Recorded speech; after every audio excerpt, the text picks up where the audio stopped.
నమస్తే, good morning, అందరికీ శుభోదయం. న్యూస్ టాప్ మార్నింగ్ హెడ్లైన్స్ కి స్వాగతం. ఆంధ్రప్రదేశ్ ప్రధాన దినపత్రికల్లో వచ్చిన ముఖ్యాంశాలని ఒకసారి చూసుకుందాం. ప్రధానంగా ఈనాడు దినపత్రికల్లో బ్యానర్ ఐటమ్ గా వచ్చిన న్యూస్ ఐటమ్స్ చూస్తే కనుక బడ్జెట్లో ఏపీ రైల్వే ప్రాజెక్టులకు 9,417 కోట్ల రూపాయలు. విశాఖ, తిరుపతి, నెల్లూరు, రాజమహేంద్రవరం స్టేషన్ల అభివృద్ధి, మౌలిక వసతులపై ప్రధాన దృష్టి. కేంద్ర మంత్రి అశ్విని వైష్ణవ్ వెల్లడి. సో ప్రధాన స్టేషన్లకు కొత్త కళ. విశాఖపట్నం స్టేషన్ అభివృద్ధికి 446 కోట్ల రూపాయల అంచనాలతో చేపట్టగా పాత గుత్తేదారు పనులు సరిగ్గా చేయనందున టెండర్ రద్దు చేశాం. ఆ కాంట్రాక్టర్ హైకోర్టుకు వెళ్ళగా రైల్వేకు అనుకూలంగా తీర్పు వచ్చింది. ఈ తీర్పు కాపీ ఇంకా విడుదల కాలేదు. న్యాయ ప్రక్రియ పూర్తయ్యాక రీటెండర్లు పిలిచి పనులు అప్పగిస్తాం. 103 కోట్లతో తలపెట్టిన నెల్లూరు రైల్వే స్టేషన్ అభివృద్ధి పనులు పురోగతిలో ఉన్నాయి. 312 కోట్లతో చేపట్టిన తిరుపతి స్టేషన్ పనులు వేగంగా జరుగుతున్నాయి. రాజమహేంద్రవరం రైల్వే స్టేషన్ అభివృద్ధికి 271.43 కోట్ల రూపాయల వ్యయ అంచనాలతో టెండర్లు సిద్ధం చేస్తున్నాం. ఈ 4 స్టేషన్ల అభివృద్ధికి 1,132.43 కోట్ల రూపాయలు ఖర్చు చేస్తున్నాం అని చెప్పేసి ఇచ్చారు. మొత్తానికి యూనియన్ బడ్జెట్లో అయితే కనుక ఏపీ ప్రభుత్వానికి అంటే ఏపీ రాష్ట్రానికి కొంతవరకు అంటే అరకొర నిధులే వచ్చాయి అని చెప్పొచ్చు. అరకొర నిధులు వచ్చాయి. ఇక్కడ రైల్వేస్ బడ్జెట్లో చూసుకుంటే కనుక 9,417 కోట్లు అయితే కేటాయించారు. ముఖ్యంగా ఈ 4 ప్రాంతాలు ఏవైతే ఉన్నాయో విశాఖ, తిరుపతి, నెల్లూరు, రాజమహేంద్రవరం, ఈ 4 స్టేషన్ల అభివృద్ధి పైన ఫోకస్ చేస్తున్నారు. దానికి సంబంధించి మనం ఇందాక చెప్పుకున్నాము ప్రధాన స్టేషన్లకు కొత్త కళ అని చెప్పేసి. అంటే ఏ స్టేషన్ అభివృద్ధి పనులు ఎంతవరకు వచ్చాయి అన్న విషయము. ఇక మౌలిక వసతులపై ప్రధాన దృష్టి కేంద్ర మంత్రి అశ్విని వైష్ణవ్ వెల్లడించారు. సో ఏది ఏమైనప్పటికీ కూడా యూనియన్ బడ్జెట్లో అరకొర నిధులు వచ్చాయి. అసంతృప్తితో ఉన్న ప్రభుత్వం ఆ విషయాన్ని బయటకి పెట్టకపోయినా కూడా ప్రభుత్వ ఏదైతే కేంద్ర ప్రభుత్వం అరకొర నిధులే ఇచ్చింది, కేంద్రం నుంచి ఇంకా సాయం ఎక్స్పెక్ట్ చేశారో అంత అయితే కనుక కేంద్రం బడ్జెట్లో ఇవ్వలేదు అన్నదైతే ప్రభుత్వంలో ఉంది. కానీ ఎన్డీఏ కూటమిలో భాగస్వామ్యం ఏపీ కాబట్టి దానిపైన ఏపీ ప్రభుత్వం అయితే బయటకి ఎక్కువ చెప్పలేదన్నమాట. అంటే అసంతృప్తిని వ్యక్తం చేయలేదు, కానీ వచ్చిన దాన్ని హైలైట్ చేస్తూ చెప్పుకున్నారు. కాకపోతే మంత్రుల్లో కూడా కొంత అసంతృప్తి ఉంది అని అయితే కనుక ప్రజలు చెప్పుకున్నారు. ఈ నేపథ్యంలో రైల్వేస్ బడ్జెట్లో అయితే మాత్రం ఒక రకంగా చెప్పాలంటే కనుక బాగానే కేటాయించారు అని చెప్పుకోవచ్చు. ఎందుకంటే 9,417 కోట్ల రూపాయలను అయితే కనుక రైల్వేస్లో కేటాయించారు. ముఖ్యంగా 4 స్టేషన్స్ ఏవైతే ఉన్నాయో వాటి అభివృద్ధి పైన ముఖ్యంగా ఫోకస్ చేశారు. విశాఖ, తిరుపతి, నెల్లూరు, అలాగే రాజమహేంద్రవరం, ఈ స్టేషన్స్ పైన అయితే కనుక ఫోకస్ చేశారు. వర్చువల్గా నిన్న కేంద్ర రైల్వే శాఖ మంత్రి ఎవరైతే ఉన్నారో అశ్విని వైష్ణవ్, తను వర్చువల్గా ఈ నిధులు అయితే కనుక అంటే కేటాయిస్తున్నట్లు చెప్పారు.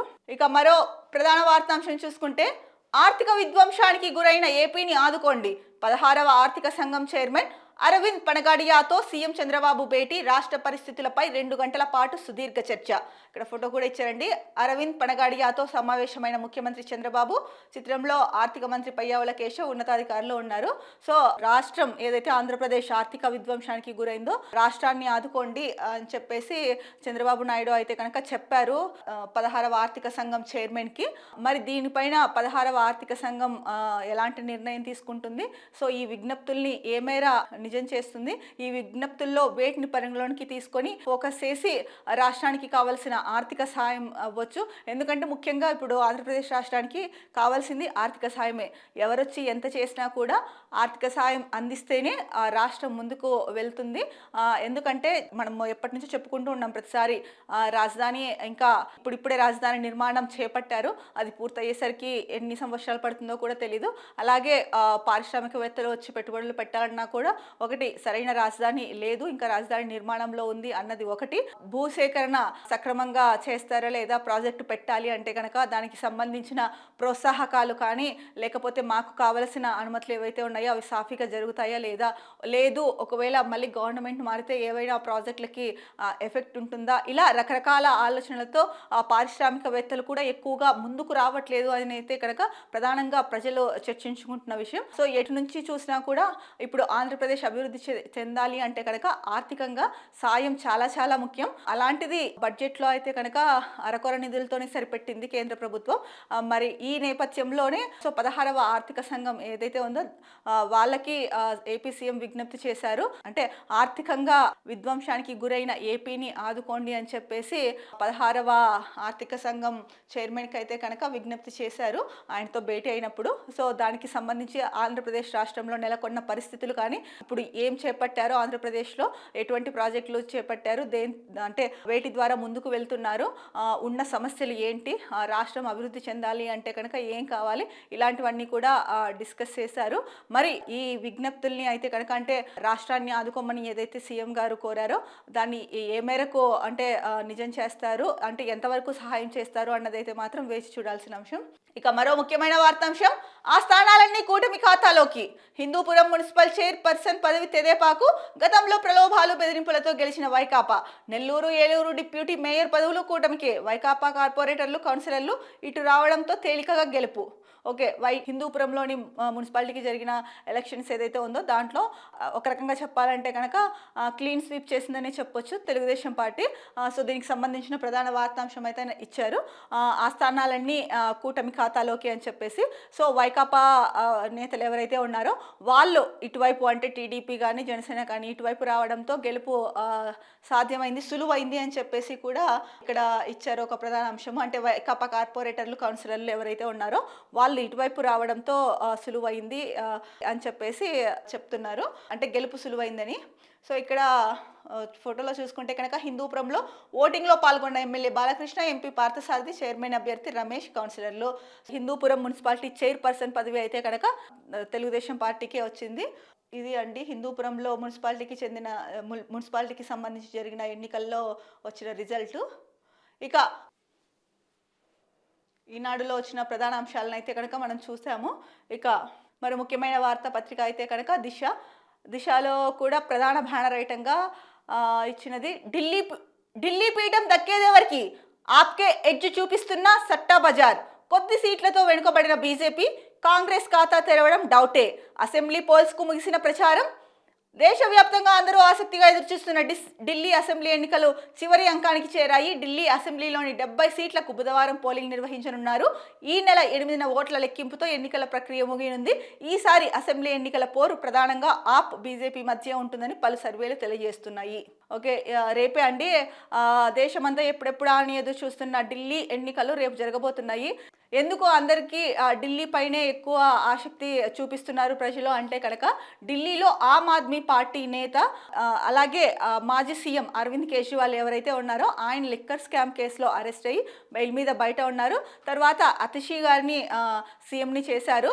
ఇంకొకటి ఇక్కడ ప్రధాన నినాదంగా అరవింద్ కేజ్రీవాల్ ఎన్నికల ప్రచారంలో ప్రధాన నినాదం ఏం తీసుకెళ్లారు ప్రజల్లోకి, నేను అవినీతి చేయలేదనుకుంటేనే నాకు ఓటెయ్యండి అన్న అస్త్రంతో అయితే వెళ్ళారు. మరి ప్రజలు నిజంగా దాన్ని నమ్ముతున్నారా ఆయన అవినీతి చేయలేదని, లేదా అన్నది కూడా ఇక్కడ అంటే ఇప్పుడు వచ్చే రిజల్ట్తో తెలుస్తుంది. రేపైతే ఎన్నికలు ముగుస్తాయి, 8వ తారీఖున అయితే కనుక రిజల్ట్ వస్తాయి. ఒకవేళ ఆమ్ ఆద్మీ పార్టీ గెలిస్తే కనుక అరవింద్ కేజ్రీవాల్ అవినీతి చేయలేదని భావించాలా, ఒకవేళ ఆయన ఓడిపోతే కనుక అరవింద్ కేజ్రీవాల్ అవినీతి చేశారని భావించాలా అన్నది కూడా సర్వత్రా ఉత్కంఠగా ఉంది. అందుకనే దేశం ఇంకొక వైపు బీజేపీ ఎప్పటి నుంచో ఢిల్లీలో, ఎందుకంటే దేశ రాజధాని ఢిల్లీ, అక్కడ మాత్రం పట్టు సాధించలేకపోతుంది బీజేపీ. సో ఎలాగైనా సరే అక్కడ బీజేపీ జెండా ఎగురవేయాలని చెప్పేసి ఇంకొక వైపు బీజేపీ అయితే కనుక ఉవ్విళ్ళూరుతోంది. మరి ముఖ్యంగా ఈ రెండు పార్టీల మధ్యనే పోటీ ఎక్కువగా ఉంది.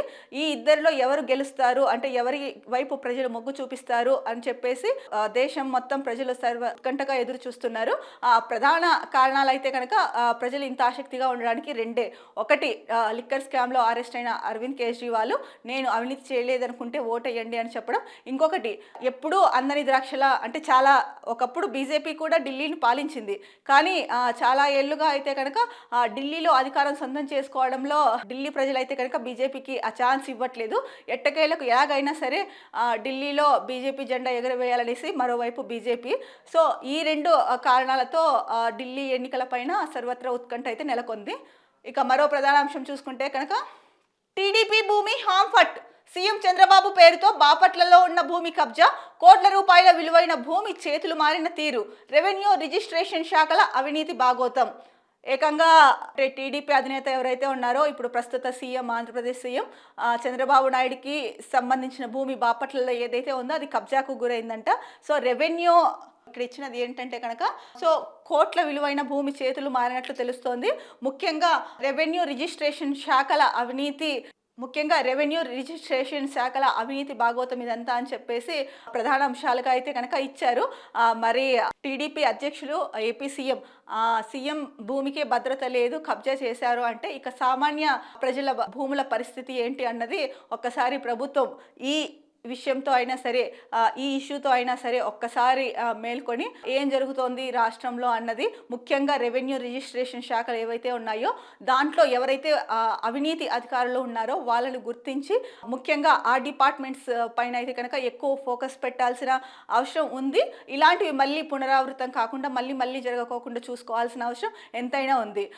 ఎందుకంటే ఇది బయట చెప్పుకోవడానికి కూడా ఎవరైనా విన్నా కూడా చాలా సిగ్గుచేటు. ఏంటంటే ఏకంగా సీఎం పేరు మీద ఉన్న భూమినే కబ్జా చేశారా, కోట్ల విలువైన భూమిని. ఇంకా అలాంటప్పుడు సామాన్య ప్రజలు మా పరిస్థితి ఏంటి అన్నది కూడా ఇప్పుడు సామాన్య ప్రజల్లో తలెత్తుతున్న ప్రశ్న. ఇక్కడ మరో వార్త చూసుకుంటే ఏపీకి 8,455 కోట్ల విలువైన రైల్వే ప్రాజెక్టులు అని ఇచ్చారు. మనం ఇందాక న్యూస్ పేపర్లో చూసుకున్నాం ఈనాడులో, అక్కడ 9,000 పైచిలకు కోట్లు అని ఇచ్చారు. మరి ఆంధ్రజ్యోతిలో చూస్తే కనుక 8,455 కోట్లు అని ఇచ్చారు. మరి ఈ రెండిట్లో ఏది అంటే 9,000 పైచిలకు కోట్లు నిజమా లేకపోతే 8,000 పైచిలకు కోట్లు నిజమా అన్నది మరి ఆయా పత్రికలకే తెలియాలి. మరి రెండిట్లో అయితే కనుక చాలా వేరియేషన్ ఉంది. సో ఏది ఏమైనప్పటికీ మనం అంటే కేంద్ర రైల్వే శాఖ మంత్రి అశ్విని వైష్ణవ్ ఎవరైతే ఉన్నారో ఆయన రైల్వే బడ్జెట్లో ఏపీ రాష్ట్రానికి ఎంత బడ్జెట్ కేటాయించారో, ముఖ్యంగా 4 ప్రధాన నగరాలు ఏవైతే ఉన్నాయో వాటి వృద్ధికి ఆ నిధులు ఏ విధంగా దోహదపడతాయి, ఏవైతే ప్రధానమైన 4 విశాఖ, తిరుపతి, నెల్లూరు, రాజమహేంద్రవరం ఉన్నాయో ఆ స్టేషన్ల అభివృద్ధి గురించి కూడా మనం ఇందాక మాట్లాడుకున్నాము. మరో ప్రధానమైన వార్త చూసుకుంటే విద్యా వ్యవస్థను నాశనం చేశారు. మాజీ సీఎంపై మంత్రి లోకేష్ సంచలన వ్యాఖ్యలు. ఇంజనీరింగ్ విద్యలో క్వాలిటీ పెంచాలని సూచన. ఫీజు రియంబర్స్మెంట్ సొమ్ము విడుదలకు యాజమాన్యాల విజ్ఞప్తి. సో రాష్ట్రంలో విద్యా వ్యవస్థను పూర్తిగా నిర్వీర్యం చేశారని మాజీ సీఎం జగన్పై రాష్ట్ర విద్యా ఐటీ శాఖ మంత్రి నారా లోకేష్ మండిపడ్డారు. ఇంజనీరింగ్ కళాశాలల మేనేజ్మెంట్ అసోసియేషన్ ప్రతినిధులు సోమవారం ఉండవల్లిలోని నివాసంలో మంత్రిని కలిశారు. ఇంజనీరింగ్ కళాశాలలు ఎదుర్కొంటున్న సమస్యలు ఆయన దృష్టికి తీసుకెళ్లారు. దీనిపై స్పందించిన లోకేష్ గత ప్రభుత్వంపై తీవ్ర స్థాయిలో ధ్వజమెత్తారు. రాష్ట్రంలోని ఇంజనీరింగ్ కళాశాలల్లో ప్లేస్మెంట్స్ వివరాలను ఎప్పటికప్పుడు ఆన్లైన్ ద్వారా ప్రభుత్వానికి తెలియజేయాలని కోరారు. విద్యా వ్యవస్థలో అనేక సంస్కరణలు తీసుకొచ్చేందుకు పలు ప్రణాళికలు సిద్ధం చేస్తున్నామని అన్నారు. ఎమ్మెల్సీ ఎన్నికల కోడ్ ముగిసిన తర్వాత ఒకరోజు వర్క్షాప్ నిర్వహించి ఇంజనీరింగ్ విద్య నాణ్యత పెంచేందుకు అందరి అభిప్రాయాలు తీసుకుంటామని చెప్పేసి లోకేష్ అయితే అన్నారు. సో గత ప్రభుత్వం, వైకాపా ప్రభుత్వం ఏదైతే ఉందో వాళ్ళు విద్యా వ్యవస్థని నిర్వీర్యం చేశారని అయితే ఇక్కడ ప్రధానంగా నారా లోకేష్ ఆరోపిస్తున్నారు. కానీ మనం చూసుకుంటే కనుక గత ప్రభుత్వ హయాంలో విద్యా వ్యవస్థలో విప్లవాత్మక సంస్కరణలు తీసుకొచ్చారు అని చెప్పేసిన వార్తా కథనాలు ఎక్కువ చూసాము. అలాగే వివిధ రాష్ట్రాల వాళ్ళకి కూడా ముఖ్యంగా గత వైకాపా ప్రభుత్వం ఏదైతే నాడు నేడు ద్వారా చేపట్టిందో, నాడు నేడు ద్వారా బడుల్లో సంస్కరణలు చేపట్టిందో అది ఇతర రాష్ట్రాలకు కూడా ఆదర్శంగా నిలిచాయని చెప్పేసి అప్పట్లో చాలా మంది చెప్పారు. సో కేంద్ర ప్రభుత్వం కూడా సో ఆంధ్రప్రదేశ్లో విప్లవాత్మకమైన విద్యా సంస్కరణలు తీసుకొచ్చారని చెప్పిన సందర్భాలు కూడా ఉన్నాయి. సో ఇప్పుడు నారా లోకేష్ గత ప్రభుత్వ హయాంలో అయితే కనుక విద్యా వ్యవస్థను నిర్వీర్యం చేశారని చెప్తున్నారు. ఇది ఎంతవరకు కరెక్ట్ అని చెప్పేసి ప్రజలు అడుగుతున్నారు. ఒకప్పుడు అంటే గత ప్రభుత్వ హయాంలోనే కదా నాడు నేడు ద్వారా విద్యా వ్యవస్థలో సమూల మార్పులు తీసుకొచ్చి పిల్లలకు అవసరమైన అంటే స్కూల్ ఏజ్ నుంచి పిల్లలకి కావలసిన అన్ని సదుపాయాలు కల్పించారు. అలాగే మధ్యాహ్న భోజనంలో మెన్యూలో మార్పులు చేసి మంచి పౌష్టికాహారం అందించారు.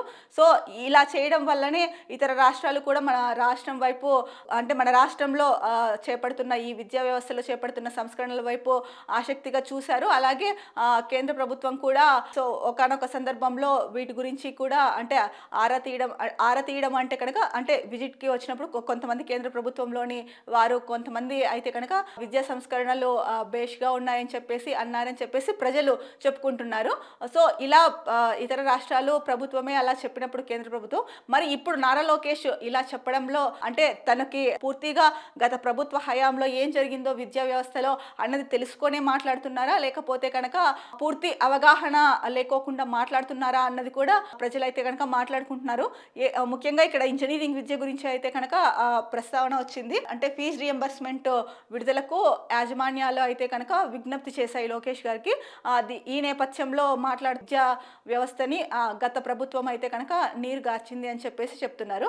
మరి జనరల్గా న్యూస్ పేపర్స్ చూసుకున్నా కూడా, మనము సోషల్ మీడియాలో చూసినా ఎక్కడ చూసినా కూడా ముఖ్యంగా ఎన్ఆర్ఐలు కూడా వాళ్ళ ఊర్లకు వచ్చినప్పుడు కూడా నాడు నేడు ద్వారా చేపట్టిన స్కూల్స్ ఏదైతే కనుక ప్రైవేట్ స్కూల్స్కి ధీటుగా భవన నిర్మాణాలు అవ్వచ్చు, అక్కడ బడిలో మిగతా ఫెసిలిటీస్ అవ్వచ్చు, ముఖ్యంగా ఇంగ్లీష్ ప్రపంచ స్థాయిలో విద్యార్థులతో మన విద్యార్థులు పోటీ పడాలని చెప్పేసి చిన్నప్పటి నుంచే వాళ్ళకి అంటే మాతృభాషకు ప్రాధాన్యం ఇస్తూ ఇంగ్లీష్ మీడియంలో బోధన చేయడం కానీ, టీచర్లకు ట్రైనింగ్ ఇవ్వడం కానీ, ఇలా రకరకాలుగా పిల్లల్లో మార్పు అంటే తీసుకొచ్చి వాళ్ళలో కమ్యూనికేషన్స్ పెంచడానికి గత ప్రభుత్వం అంటే ప్రభుత్వం ఇన్ని చర్యలు తీసుకుందని చెప్పేసి అప్పట్లో ఎన్ఆర్ఐల నుంచి కూడా చాలా మంచి స్పందనే వచ్చింది అన్నది మనం చూసుకున్నాం. మరి ఈ నేపథ్యంలో లోకేష్ ఇలా మాట్లాడడం మరి అది ఆయన విఘ్నతకే వదిలేయాల్సిన అంశము. ఎందుకంటే ప్రజలు చాలామంది చెప్పుకుంటున్న విషయం అయితే ఇదే.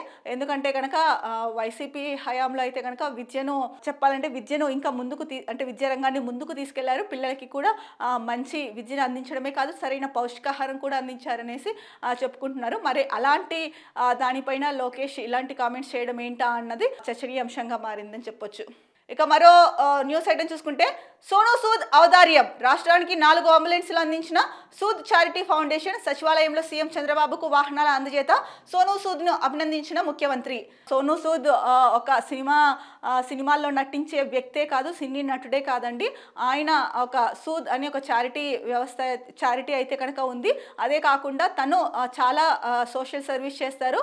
ముఖ్యంగా కరోనా టైంలో చూసుకుంటే కనుక సోనూ సూద్ సేవలు చాలా అభినందనీయము. సో అలాంటి సోనూ సూద్ అంటే సినిమాల్లో మనకి విలన్ గా కనిపించినప్పటికీ కూడా వ్యక్తిగతంగా సోనూ సూద్ హృదయం ఎలాంటిది అన్నది అంటే చాలా మంది అప్పట్లో అన్నారు. కరోనా టైంలో సోనూ సూద్ అందిస్తున్న సేవల్ని చూసి ఆ సినిమాల్లో అలా కనిపించినప్పటికీ కూడా సోనూ సూద్ హృదయం ఎంత మంచిది చెప్పేసి చాలా మంది మాట్లాడుకున్నారు. సో తన సోషల్ సర్వీస్ యాక్టివిటీస్ అయితే ఏవైతే ఉన్నాయో వాటిని అలా కంటిన్యూ చేస్తున్నాడు. సూద్ చారిటీ అని కూడా పెట్టి సూద్ చారిటీ ద్వారా కూడా ఎవరైతే ఇబ్బందుల్లో ఉన్నారో, ఎవరికైతే అవసరం ఉందో, ఎవరికైతే ఏదైనా అవసరం ఉందో అలాంటి వాళ్ళకంటే హెల్త్ పరంగా అవ్వచ్చు, విద్య పరంగా అవ్వచ్చు, ఇంకా ఇతరత్ర వాటి పరంగా అయితే అవ్వచ్చు, సూద్ చారిటీ ద్వారా అయితే కనుక వాళ్ళకి హెల్ప్ చేయడం జరుగుతుంది. ఈ నేపథ్యంలోనే ఏపీ గవర్నమెంట్కి 4 అంబులెన్స్లను అయితే కనుక సూద్ చారిటీ ఫౌండేషన్ అందించింది అని చెప్పేసి ఇచ్చారు. అలాగే సచివాలయంలో దానికి సంబంధించి వాహనాలని సీఎం గారికి అందించారు. సీఎం గారు సో ఈ నేపథ్యంలో సోనూ సూద్ని అభినందించారు అని చెప్పేసి ఇక్కడ న్యూస్ అయితే ఇచ్చారు. ఇక మరో ముఖ్యమైన వార్త, జగన్ సింగిల్ సింహమేనా? పక్క చూపులు చూస్తున్న ఎమ్మెల్యేలు, ఫ్యాన్స్ స్విచ్ ఆఫ్ తున్న కీలక నేతలు, మున్సిపల్ చైర్మన్, వైస్ చైర్మన్ల ఎన్నికల్లో షాక్. ఓకే, ఇక్కడ జగన్ గురించి ఒక న్యూస్ ఇచ్చారండి. ఏంటంటే కనుక వైసీపీలో ఎవరైతే ఎమ్మెల్యేలు ఉన్నారో వాళ్ళు పక్క చూపులు చూస్తున్నారు, అంటే వేరే పార్టీలోకి వెళ్ళిపోదామా అని చూస్తున్నారు. దిశలో వచ్చిన ప్రధాన వార్తలను అయితే కనుక మనం చూసుకున్నాము. ఇక మరో ప్రధాన వార్తాపత్రిక సాక్షిలో ప్రధాన న్యూస్ ఐటమ్, కూటమి కాలకేయుల సాక్షిగా ప్రజాస్వామ్యం కూని, మున్సిపల్ ఉప ఎన్నికల్లో అధికార మదంతో అరాచక పర్వం, బలం లేకపోయినా బరిలోకి దిగి కార్పొరేషన్లు, మున్సిపాలిటీల్లో పాగాకు కుయుక్తులు, తిరుపతి డిప్యూటీ మేయర్ ఎన్నికల్లో తాలిబాన్ల తరహాలో కూటమి గుండాల విధ్వంసకాండ, ఆదివారం అర్ధరాత్రి నుంచి సోమవారం మధ్యాహ్నం వరకు స్వైర విహారం, వైఎస్ఆర్సీపీ కార్పొరేటర్ల బస్సును అడ్డుకున్న రౌడీ మూకలు, అద్దాలు ధ్వంసం చేసి బస్సులోకి చొరబడి కార్పొరేటర్ల కిడ్నాప్, అడ్డుకున్న వారిపై దాడి, సాక్షి ప్రతినిధి కెమెరామెన్ పైన దాడి, కెమెరా ధ్వంసం, కోరం లేనందున ముగ్గురికి మాస్కులు వేసి లోపలకు పంపేందుకు కూటమి నేతల కుట్ర, వైఎస్ఆర్సీపీ ఎంపీ ఎమ్మెల్సీ సమావేశ మందిరం వద్ద బైఠాయించడంతో బెడిసికొట్టిన పథకం, ఉప ఎన్నిక వాయిదా, నిబంధనలకు విరుద్ధంగా టీడీపీ ఖాతాలో హిందూపురం మున్సిపల్ చైర్మన్ పదవి, నూజివీడిలో కౌన్సిలర్ల ఇళ్లకు వెళ్లి మరీ బెదిరించిన మంత్రి పార్థసారథి, 3 కార్పొరేషన్లు 7 మున్సిపాలిటీల్లో ఎన్నికలకు నోటిఫికేషన్, ప్రలోభాలు బెదిరింపులతో 5 చోట్ల ఆగిపోయిన ప్రక్రియ, నేడు ఎన్నికల నిర్వహణకు సిద్ధం. ఇక్కడ చూసుకుంటే కనుక ఫోటో ఇచ్చారండి. వైఎస్ఆర్సీపీ కార్పొరేటర్ల బస్సు అద్దాలను పగలగొడుతున్న కూటమి గుండా అనేసి ఒక వ్యక్తి ఫోటో ఇచ్చారు. అలాగే బస్సు అద్దం ధ్వంసం చేస్తున్న అది కూడా ఇక్కడ కనిపిస్తోంది. ఇక తిరుపతిలో వైఎస్ఆర్సీపీ కార్పొరేటర్లను కిడ్నాప్ చేసి కారులో తీసుకెళ్తున్న కూటమి గుండాలు, ఆ ఫోటో కూడా ఇక్కడైతే ఇచ్చారు. మరి ప్రజాస్వామ్య దేశంలో ఒక రాష్ట్రంలో ఇంత అంటే అధికార పార్టీనే ఇంత విచ్చలవిడిగా ఇలా చేస్తోంది అంటే కనుక ఇక సామాన్య ప్రజలకు రక్షణ ఎక్కడ ఉంది? ఇది ఏపీ సీఎం దీనికి ప్రజలకు ఆన్సర్ చేయాల్సిన అవసరం ఎంతైనా ఉంది. ఇక్కడ ఫోటోలతో సహా చాలా క్లియర్ కట్‌గా ఇచ్చారు. ఎందుకంటే ప్రధాన బ్యానర్ ఐటెమ్‌గా ఇచ్చారు అంటే దాంట్లో వాస్తవం లేకపోతే కనుక ఇంత పబ్లిక్‌గా అంటే న్యూస్ పేపర్‌లో అయితే కనుక ఇవ్వరు కదా! ఎందుకంటే న్యూస్ పేపరు ఏ ఒక్కరి దగ్గర ఉండి వాళ్ళొక్క ఇంట్లోనే చదువుకోరు. సో, రాష్ట్ర వ్యాప్తంగా, దేశవ్యాప్తంగా లేదా మనకి ఆన్‌లైన్‌లో కొడితే కనుక సో, మొత్తం ఎక్కడ ఉన్నా కూడా న్యూస్ పేపర్ చూడొచ్చు. మరి అలాంటి న్యూస్ పేపర్‌లో ప్రధాన బ్యానర్ ఐటెమ్‌గా ఇంత పెద్ద న్యూస్ ఇచ్చారు అంటే కనుక దాంట్లో వాస్తవం ఉంటేనే ఇస్తారు కదా! మరి అలాంటప్పుడు రాష్ట్ర అధికార పార్టీ ఏదైతే ఉందో వాళ్ళే ఇలాంటి అరాచకాలకు పాల్పడితే కనుక మరి లా అండ్ ఆర్డర్ ఏం చేస్తుంది? లా అండ్ ఆర్డర్ సీఎం గారి దగ్గరే ఉంటుంది కదా! మరి సీఎం దీనిపైన ఏం పట్టించుకోరా? ఎందుకంటే లేదంటే చేయిస్తున్నది నేను కాదు, నాకు తెలియకోకుండా మంత్రులు ఎవరైనా చేయించారేమో, లేదంటే అక్కడ స్థానికంగా ఉన్న టీడీపీ కార్యకర్తలో లేకపోతే ఇంకొకరు చేశారేమో, లేకపోతే అసలు వాళ్ళు టీడీపీ వాళ్ళే కాదు, ఎవరో చేశారు, దాన్ని టీడీపీ అనుకుంటున్నారు, వైసీపీ నేతలు కావాలనే మా పైన తోసేస్తున్నారు అని చెప్తారా? వీటిలో ఏం ఆన్సర్ చెప్తారు మీరు? అంటే మీరు ఒక రాష్ట్ర సీఎంగా ఉండి ఇలాంటి పట్టపగలే ఇలాంటి అరాచకాలకు పాల్పడితే ఇక రాష్ట్ర సామాన్య ప్రజల పరిస్థితి ఏంటి అన్నది ఇప్పుడు ప్రజల్లో వస్తున్న ప్రశ్న. దీనికి సీఎం చంద్రబాబు నాయుడు ప్రజలకు సమాధానం చెప్పాల్సిన అవసరం ఉంది. అలాగే ఎవరైతే వీటికి పాల్పడ్డారో వీళ్ళ మీద కఠిన చర్యలు అయితే తీసుకోవాల్సిన అవసరం ఎంతైనా ఉంది. సో, ఇందాక మనం చూసుకున్న న్యూస్ పేపర్లో అయితే కనుక గతంలో వైకాపా ప్రభుత్వము బలవంతంగా ఇది చేసి ఎన్నికల్లో గెలిచింది, స్థానిక ఎన్నికల్లో అని చెప్పేసి ఇచ్చారు. అందుకని చెప్పేసి మీరు లేకపోతే వాళ్ళు బలవంతంగా గతంలో చేశారు, మేము కూడా అలాగే చేస్తాము అని చెప్పేసి ఓటమి భయంతో ఇలా చేశారా? సో, ఆ వార్తలో ఎంత నిజం ఉంది అన్నది వాళ్ళకే తెలియాలి. అంటే వైకాపా ప్రభుత్వంలో గతంలో ఇలా బలవంత పెట్టేసి గెలిచారు అని చెప్పేసి మరి అది నిజమా కాదా అన్నది కూడా ఎవరికి తెలియదు. మరి ఇక్కడ అయితే కనుక విజువల్స్తో సహా ఇచ్చారు. సో, అనుకోవచ్చు మరి దాంట్లో వైకాపా ప్రభుత్వం గురించి చెప్పేటప్పుడు అలా చెప్పారు గత వైకాపా ప్రభుత్వం గురించి, మరి ఇప్పుడెందుకు ఇలా చెప్తున్నారు అన్న డౌట్ వస్తుంది కొంతమందికి. మరి ఇక్కడ విజువల్స్తో సహా ఇచ్చారు కదా, దీన్ని చూస్తే మరి ఏమనాలి?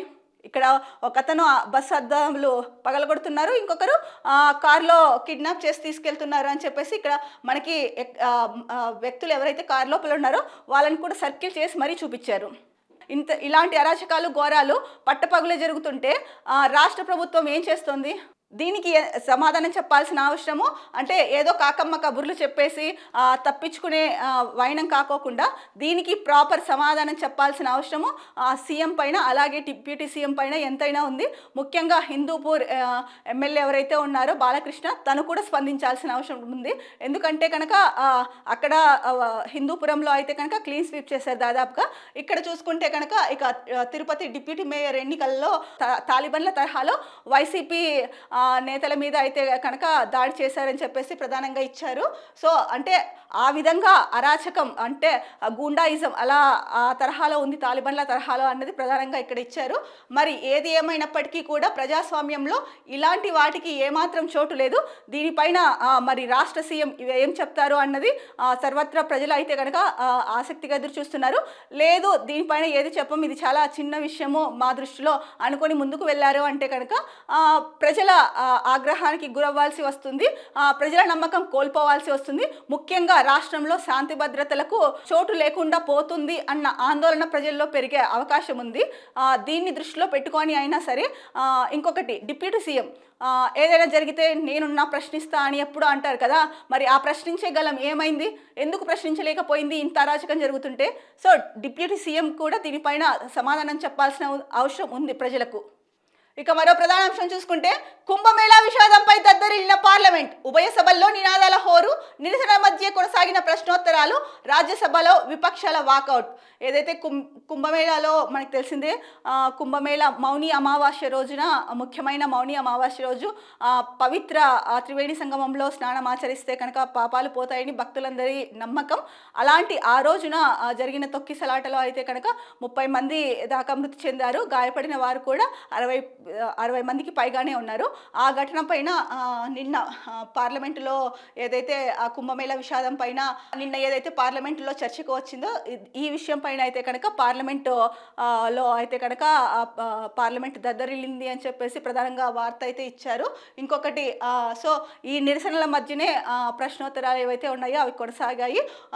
ఈ ఇలా జరుగుతున్న నేపథ్యంలోనే రాజ్యసభ నుంచి అయితే కనుక విపక్షాలు వాకౌట్ చేశాయని ఇచ్చారు. మరి ఈ మహాకుంభమేళాలో జరిగిన విషాదం చిన్నదైతే కాదు, చాలా పెద్ద ఘటన ఇది, దురదృష్టకర ఘటన. మరి దీనిపైన కేంద్ర ప్రభుత్వం సరైన సమాధానం చెప్పాల్సిన అవసరం ఎంతైనా ఉంది. అంటే న్యాయ విచారణకి ఆదేశించారు యూపీ సీఎం. సో అది న్యాయ విచారణ చేసి అంటే 15 డేస్లోగానే నివేదిక అయితే ఇవ్వమని చెప్పారు. సో ఇంకా 15 డేస్ అయితే అవ్వలేదు.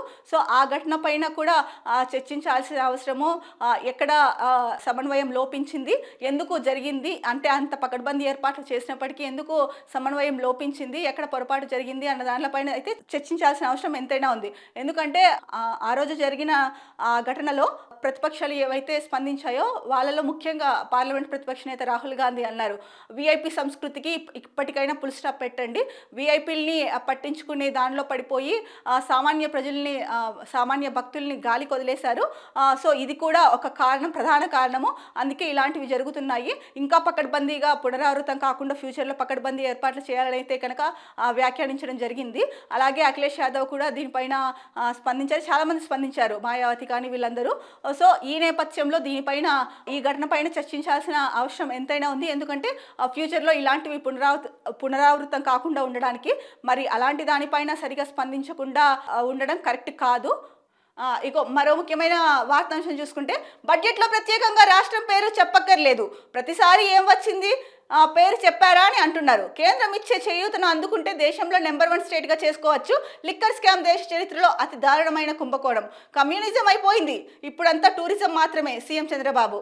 మనం ఇందాక మాట్లాడుకున్నప్పుడే అనుకున్నాం కదండి, అంటే రైల్వే బడ్జెట్ గురించి మాట్లాడుకున్నప్పుడు బడ్జెట్లో రాష్ట్రానికి అరకొర నిధులు వచ్చినప్పటికీ ఎన్డీఏలో ఆంధ్రప్రదేశ్ భాగస్వామి కాబట్టి వచ్చిన అరకొర నిధుల మీద ఏమీ చెప్పలేక లోపల అంతర్మదనం పడుతూ కూడా దాన్ని కవర్ చేస్తూ పర్వాలేదు బాగానే ఇచ్చారు అని చెప్పేసి సీఎం గారు అయితే కనుక దాన్నే హైలైట్ చేసుకున్నారు అని చెప్పేసి. సో అదే న్యూస్ ఇక్కడ ప్రత్యక్షమైంది ఇప్పుడు మనకి చూసుకుంటే. అంటే బడ్జెట్లో రాష్ట్రం పేరు ప్రత్యేకంగా చెప్పక్కర్లేదు అంటున్నారు. మరి రాష్ట్రం పేరు చెప్పకపోతే ఆ రాష్ట్రానికి ఎన్నో కోట్ల నిధులు వచ్చాయి, లేదా ఏ పరిశ్రమలకి చేయూతనది ఇస్తున్నారు, లేదంటే ఏదైనా పరిశ్రమల్ని కానీ లేదా ఏదైనా బోర్డుని కానీ ఏర్పాటు చేస్తున్నారని ఎలా తెలుస్తుంది? రాష్ట్రం పేరు చెప్తేనే కదా తెలిసేది. అంటే సీఎం గారికి ఆ మాత్రం తెలియదా? ఇలా కూడా ఉంటుందా, రాష్ట్రం పేరు చెప్పకపోయినా కూడా సో రాష్ట్రానికి నిధులు వస్తాయి అని? చాలా గమ్మత్తుగా ఉంది కదా ఇది. ప్రతిసారి ఏం వచ్చింది పేరు చెప్పారా అని అంటున్నారు. కేంద్రం ఇచ్చే చేయూతను అందుకుంటే దేశంలో నెంబర్ 1 స్టేట్గా చేసుకోవచ్చుంట. సరే, కేంద్రం చేయూత అందిస్తుంది, బడ్జెట్ వేరు, కేంద్రం చేయూత అందించడం వేరు. బడ్జెట్లో ఇచ్చే నిధులు, ఆర్థిక సాయం, అలాగే పరిశ్రమలకు కేంద్ర ప్రభుత్వం బడ్జెట్లో ఇచ్చే ప్రాధాన్యత వేరు. మామూలుగా ఆ రాష్ట్రం ఏ రాష్ట్రాలు అయితే వెనుకబడి ఉన్నాయో వారికి ఇచ్చే చేయూత వేరు. ఈ రెండింటికి మీరు కంపేర్ చేయకూడదు సీఎం గారు. ఎందుకంటే బడ్జెట్ నిధులు బడ్జెట్టే, మామూలుగా సాయం అందించడమే. ఈ రెండింటిని కలిపి మీరు ఎందుకు చూస్తున్నారు? అంటే మీరు ఇంకా ఖండించాల్సింది పోయి, కూటమి ప్రభుత్వంలో 3 పార్టీలు కలిసి ఉన్నారు, అలాగే ఎన్డీఏలో భాగస్వామి ఆంధ్రప్రదేశ్ టీడీపీ ఎంపీలు ఉన్నారు. మీరు ఇంకా గట్టిగా అడగాల్సింది పోయి పేరు ప్రస్తావిస్తేనే బడ్జెట్ వచ్చినట్ల, రాష్ట్రం పేరు చెప్తేనే బడ్జెట్ వచ్చినట్ల అన్నట్టు మాట్లాడుతున్నారు. సో బడ్జెట్లో ఇవ్వకపోయినా కూడా దేశం అంటే కేంద్ర ప్రభుత్వం అందిస్తున్న చేయూతను అందుకుంటే కనుక ముందుకెళ్తాము అని అంటున్నారు. ఇది మీకైనా అర్థం అవుతుందా ఏం మాట్లాడుతున్నారు? ఒకసారి అంటే ప్రశాంత్ అంటే కొంచెం ఫ్రస్ట్రేషన్లో కాకుండా, లేకపోతే మీడియా వాళ్ళు అడుగుతున్నారో లేక విపక్షాలు అడుగుతున్నాయో ప్రతిపక్షాలు అడుగుతున్నాయో అనేసి ఎక్కువ స్ట్రెస్ తీసుకొని ఏదో ఒకటి మాట్లాడేయకండి. ఎందుకంటే మీరు మాట్లాడే ప్రతి చిన్న మాట కూడా రాష్ట్ర ప్రజలందరికీ చేరుతుంది. రాష్ట్ర ప్రజలందరి మీద కూడా మీరు మాట్లాడే మాటల మీద దృష్టి పెడతారు. వాళ్ళందరూ కూడా మీరు ఏం మాట్లాడుతున్నారో అన్నది గమనిస్తారు. సో కాబట్టి మీరు ఏదైనా మాట్లాడేటప్పుడు ఇలాంటి విషయాలు ఆచితూచి మాట్లాడాల్సిన అవసరం ఎంతైనా ఉంది. ఎందుకంటే ఇప్పుడు ఆంధ్రప్రదేశ్ ఆర్థిక సహాయం ఎంతైనా అవసరం. మీరు కూడా ఇదే కదా చెప్పింది 16వ ఆర్థిక సంఘంకి, అంటే ఆర్థిక విధ్వంసంగా మారిన రాష్ట్రానికి ఆర్థిక సహాయం చాలా అవసరం అని చెప్పేసి మీరు ఆ చైర్మన్ అయితే కోరారు కదా, 16వ ఆర్థిక వేతన సంఘం చైర్మన్ అయితే కోరారు కదా. మరి అలాంటప్పుడు ఇలా మాట్లాడతారు? ఒకసారి మీరే ఎప్పుడో సమీక్షించుకొని మీ మాటల్ని, సో నేను మాట్లాడింది కరెక్టా కాదా అని చెప్పేసి ఒకసారి మాట్లాడే ముందు కొంచెం ఆలోచించి మాట్లాడితే బాగుంటుంది. లేకపోతే కనుక ప్రజలు ఇంకొకలాగా అంటే వేరేలాగా కూడా కాదు. సో ఏంటి అంటే మతి ఉండి మాట్లాడుతున్నారా, లేకపోతే ఏమైంది చంద్రబాబు నాయుడుకి ఇలా మాట్లాడుతున్నారు అని చెప్పేసి ప్రజలు మీ మీద నమ్మకం కోల్పోయే అవకాశం అయితే ఎక్కువగా ఉంది. సో ఇది నేనంటున్న మాట కాదండి, ప్రజలు అంటున్న మాట.